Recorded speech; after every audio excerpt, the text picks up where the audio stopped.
Masyado. Ang nasagap namin, chika, may isang actress daw kasi na tila nagpakita raw ng slight pagkadiva sa set ng isa sa mga projects niya. Kaya ang resulta, medyo imbe yung mga kasamahan niya sa kanya. Marami raw kasi siyang demands at ayaw pa raw niyang may kasama sa standby area. Kaya naman nung finally dumating na ang panahon na papatayin na ang character niya sa istorya, eto ang naging eksena. Nakakaloka talagang ina-acting natin, di ba? Please, Ngayon lang tayo nagsama ulit. O ganito, hoy, alam mo ba, last day na doon ng actress. Paparinig karakter niya. Ay, really? Mabuti naman. Parang wala na Bakit? masyadong mga in-demand dito. Yung mga demanding masyado. Hi guys! Hi!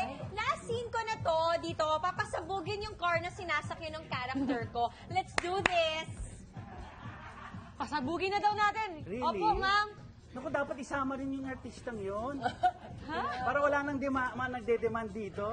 Oh, Ganun ba? Ganun ba yun? Grabe ka na. Excited siya pasasabugin yung kotse niya. Yun natin, di ba? Big scene naman yun kasi, Mars. natakot naman ako, baka pasabugin ako.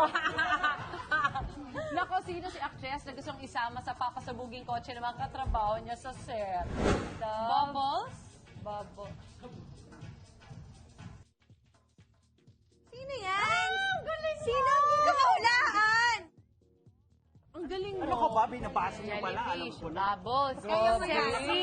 Yung nasa baba, yung tumuturo. Presidente Oo, ang isa. Grabe kayo maka-research.